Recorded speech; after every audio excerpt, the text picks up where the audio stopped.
चलिए, बहुत दिन के बाद हम लोग लाइव से जुड़े हैं। आज हम लोग केमिस्ट्री का क्लास स्टार्ट करेंगे। तो पीछे जो क्लास हम लोग किए थे, ऑर्गेनिक समाप्त हो चुका था और इनऑर्गेनिक चल रहा था। तो इनऑर्गेनिक में थोड़ा लिखवाना थोड़ा ज़्यादा था, तो यहाँ पर लिखवाने वाला काम हम लोग नहीं करेंगे। तो जो 3 सेक्शन आपका है केमिस्ट्री में, फिजिकल, ऑर्गेनिक और इनऑर्गेनिक, तो मैं चाहता हूं कि ऑर्गेनिक तो समाप्त हो चुका है, इनऑर्गेनिक चल रहा था। तो जैसे ही ऑफलाइन क्लास खुलेगा, वैसे ही जहां तक इनऑर्गेनिक हुई थी उसके बाद हम लोग इनऑर्गेनिक कर लेंगे। अभी तत्काल मैं आपको फिजिकल बता देता हूं। तो फिजिकल में आप लोग, मैं बता दूं,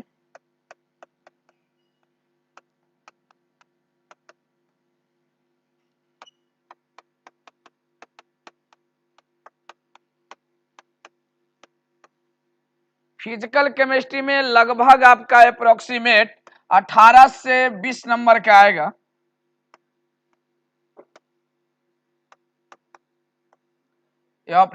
अप्रोक्सीमेट है, आपको लगभग लगभग ये आपका 20 नंबर का आएगा।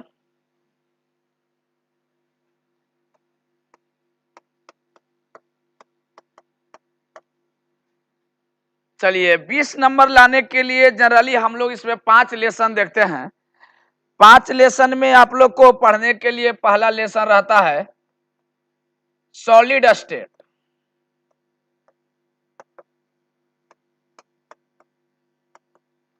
सेकंड लेसन पढ़ना रहता है सॉल्यूशन। और तीसरा लेसन पढ़ने के लिए रहेगा इलेक्ट्रोकेमिस्ट्री।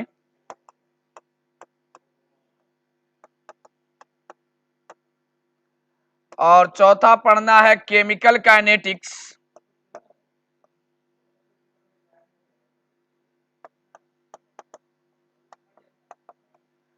और 5वां नंबर आपका पढ़ना है सरफेस केमिस्ट्री।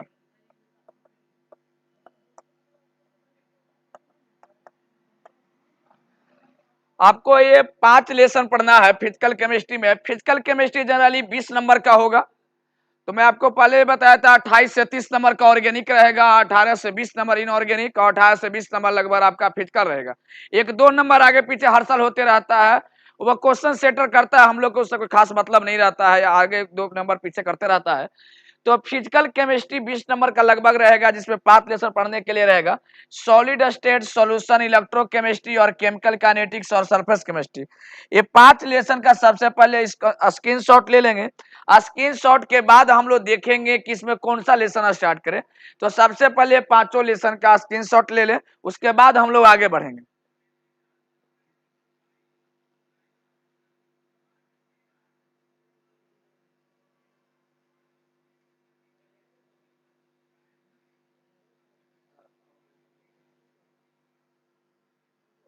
अब चलिए, स्क्रीनशॉट ले लिए हैं तो इसके बारे में थोड़ा सा हम बता दें कि 5 लेसन में किसी लेसन का किसी भी लेसन से कोई रिश्ता नहीं है। सॉलिड स्टेट से इस तारों का कोई मतलब नहीं है, सॉल्यूशन को ये तीनों से कोई मतलब नहीं है, इलेक्ट्रोकेमिस्ट्री के किसी से मतलब नहीं है, केमिकल काइनेटिक्स के किसी से मतलब नहीं है, सरफेस केमिस्ट्री के किसी से मतलब नहीं है। इसका मतलब हुआ कि 5 लेसन में किसी से कोई लिंक वगैरह जुड़ा हुआ नहीं रहा है, यानी कोई भी लेसन आप निश्चिंत होकर पढ़ सकते हैं। जनरली मैं बता दूं कि ये तीनों आपको न्यूमेरिकल के सेक्शन हो गए। यहां से 3 से आपका न्यूमेरिकल आएंगे, डेरिवेशन वगैरह रहता है, व्यंजक प्राप्त करने के लिए रहता है। एक सॉल्यूशन आपके हो गए और दूसरा इलेक्ट्रोकेमिस्ट्री हो गया और तीसरा केमिकल काइनेटिक्स हो गया। ये तीनों ऐसे लेसन है जिससे आपको न्यूमेरिकल रहेंगे, अंकित प्रश्न रहेंगे और इससे डेरिवेशन वगैरह सिद्ध करने के लिए रहता है। जो बच्चे अगर कोई पढ़े हैं तो उनको पता होगा कि सॉल्यूशन में रहता है डेरिवेशन वगैरह, इलेक्ट्रोकेमिस्ट्री में रहता है डेरिवेशन और केमिकल काइनेटिक्स में रहता है डेरिवेशन। केमिकल काइनेटिक्स एक छोटी सी टॉपिक है, लेकिन अब बहुत मजेदार इसमें डेरिवेशन आते हैं। लेकिन डेरिवेशन तो सभी में आएंगे। तो बहुत बच्चे ऐसे बच्चे होंगे जो लोग सॉल्यूशन कहीं ना कहीं यूट्यूब के माध्यम से पढ़े होंगे।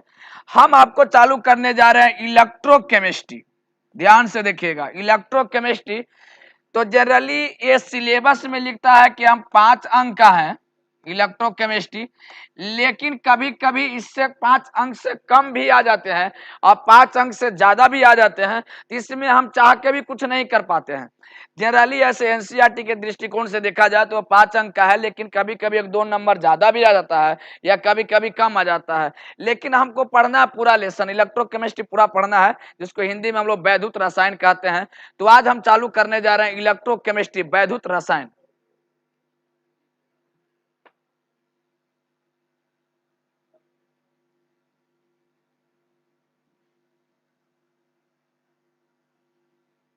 चलिए आज हम लोग चालू करने जा रहे हैं इलेक्ट्रोकेमिस्ट्री।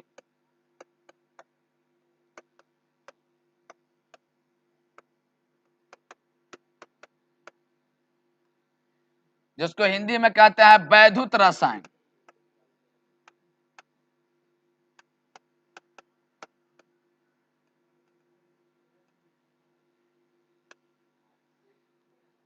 जनरली ये 5 अंक का रहता है।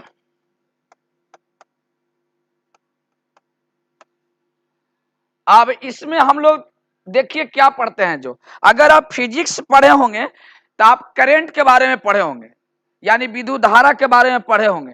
तो आप फिजिक्स में यही पढ़े होंगे, 10th में भी पढ़े होंगे कि आवेशों के विद्युत यानी लगातार प्रवाह को विद्युत धारा कहते हैं। अगर लगातार आवेश चलता है, सतत प्रवाह को हम लोग, आवेशों के सतत प्रवाह को विद्युत धारा कहते हैं। जब आवेश लगातार चलता है तो उसको विद्युत धारा करंट कहते हैं।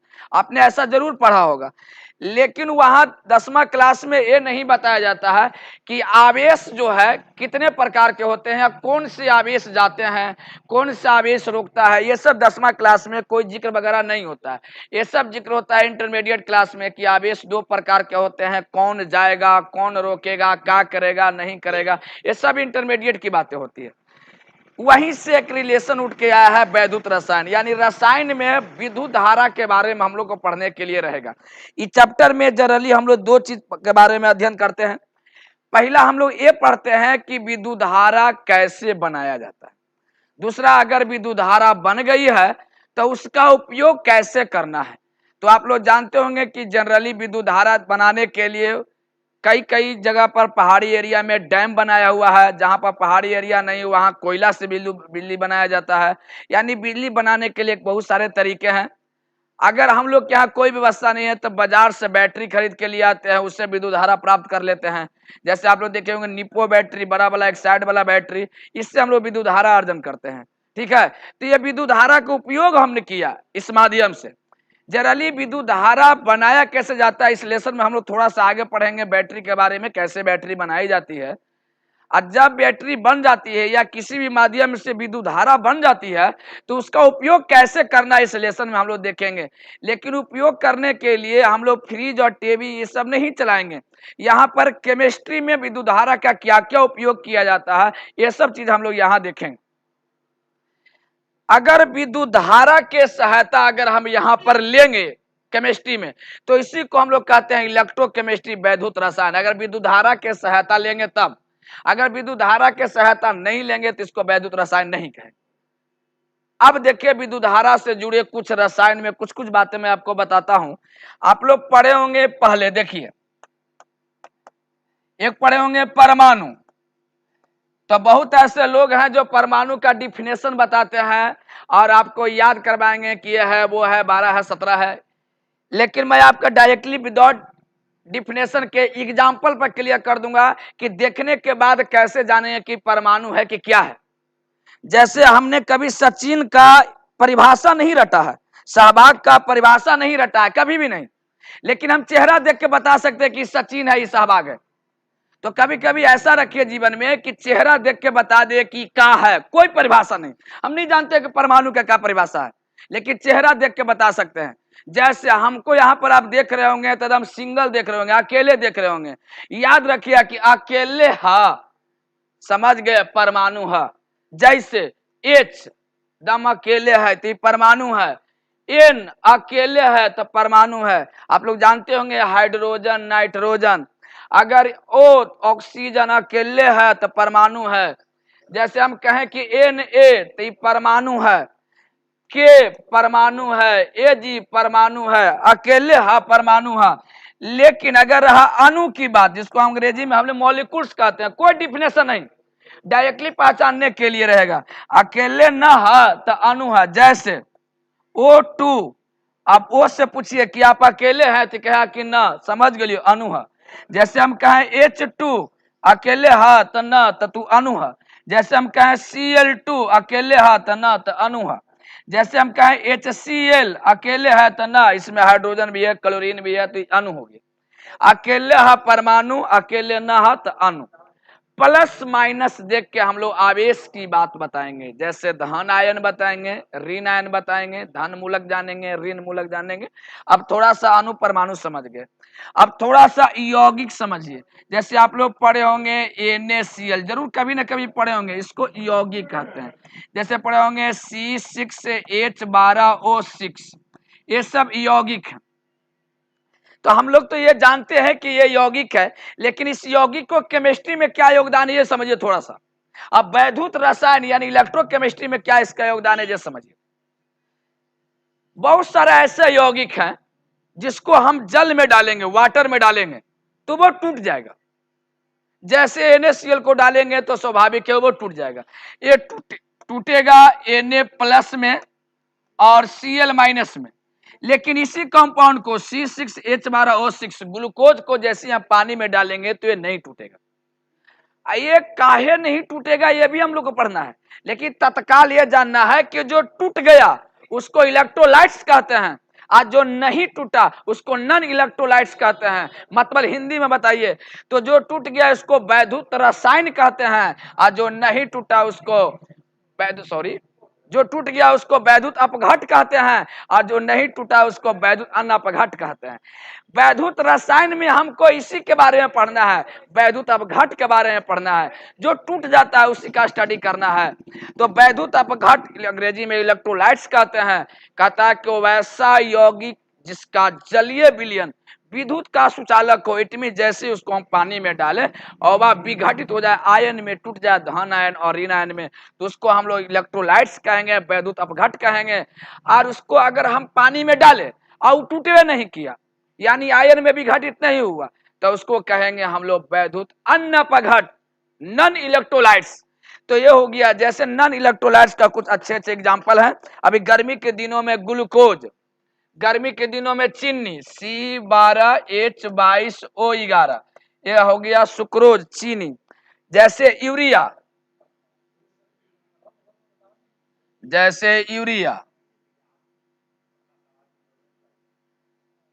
जैसे आपका हो गया यूरिया,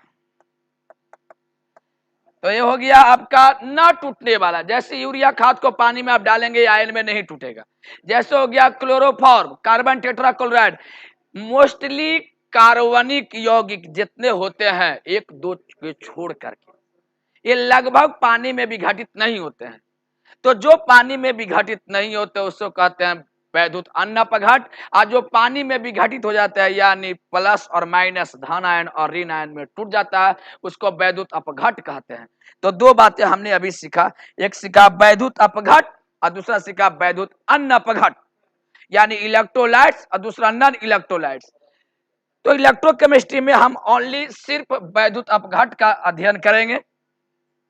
चलिए अब थोड़ा सा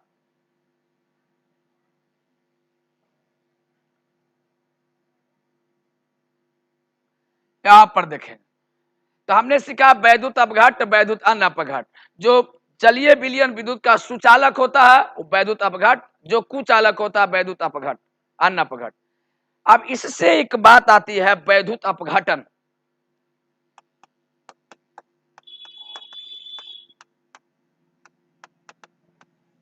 जिसको हम लोग इलेक्ट्रोलाइसिस कहते हैं, वैद्युत अपघटन कहते हैं।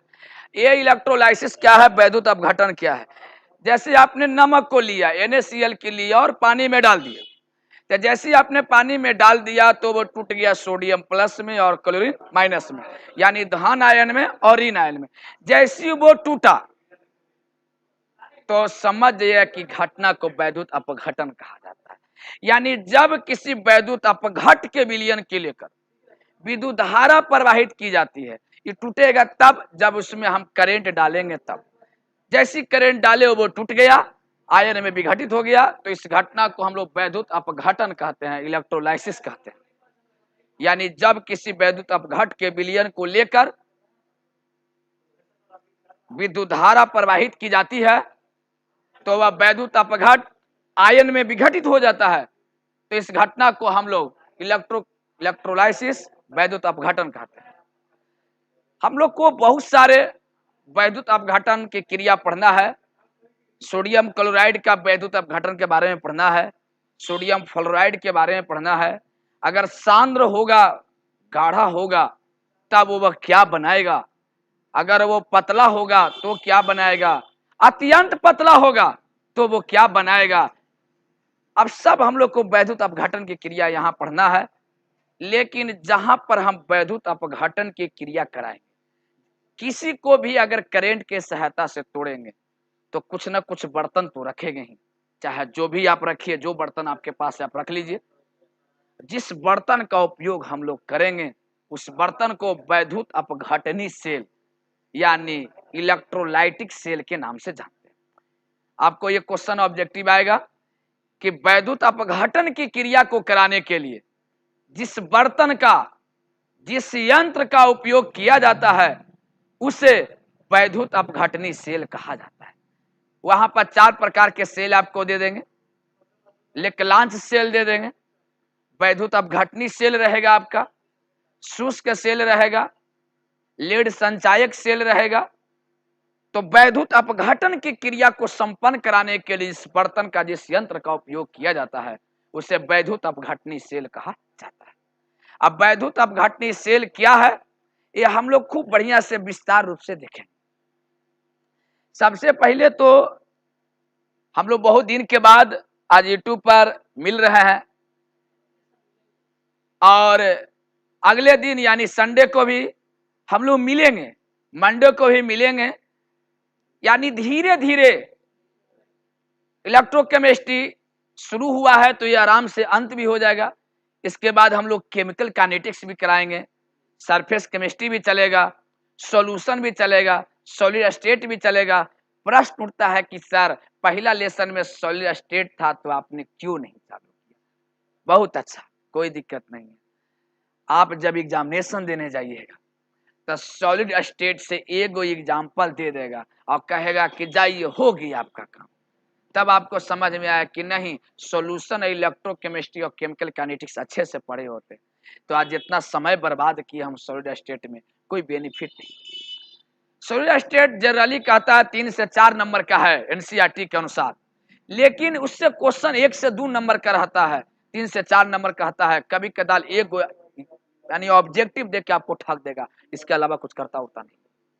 और वो भी ऑब्जेक्टिव यहाँ पर आउट कर देंगे, वही देगा वहां क्रिस्टलीय और अक्रिस्टलीय। और थोड़ा सा अंदर में भी कुछ कुछ टॉपिक है, एससीपी सीसीपी बहुत सारे टॉपिक है, उससे ऑब्जेक्टिव आ सकता है। तो जो यहाँ ऑब्जेक्टिव हम सॉलिड स्टेट से बता देंगे जनरली वही ऑब्जेक्टिव आएगा। सॉलिड स्टेट से जनरली ऑब्जेक्टिव आने की ही उम्मीद रहती है। सॉल्यूशन एक मजेदार टॉपिक है, वहां से हम लोग खूब बढ़िया से देखेंगे। सॉल्यूशन 5 अंक का है, बहुत मजेदार टॉपिक है। केमिकल काइनेटिक्स भी एकदम मजेदार टॉपिक है। तो हम जान करके आज ऐसे इंट्रोडक्शन क्लास दिए थे ताकि सब लोग जुड़े, सब लोग को पता चले कि केमिस्ट्री स्टार्ट हो गया है। जनरली केमिस्ट्री का क्लास कल से स्टार्ट होगा, ये तो ओनली इंट्रोडक्शन था। आज आप लोग को नोटिस था कि आज से केमिस्ट्री स्टार्ट होने वाला है। जनरली कल लंबे क्लास चलेगा केमिस्ट्री का, और कल कोशिश कीजिएगा कि स्क्रीनशॉट लेते हुए सब कॉपी का नोटबुक तैयार करते रहिएगा। नोटबुक तैयार कर लीजिएगा तो आगे दिक्कत नहीं रहेगी। एक बात और ध्यान देने वाली बात है क्या है कि जो लेसन आपका समाप्त हो जाएगा उसको क्लासरूम में नहीं पढ़ाया जाएगा, ये ध्यान में रखिएगा। हाँ, जिनको दिक्कत रहेगा वो कॉपी लेके आइएगा, लिखा हुआ आपको चाहिए, मैं समझा दूंगा, उसके लिए कोई दिक्कत नहीं है। इस उम्मीद से वीडियो नहीं छोड़ देना है कि फिर तो पढ़ाई होबे करता है तो वीडियो देवे की कौन जरूरत है, ऐसा कोई बात नहीं है।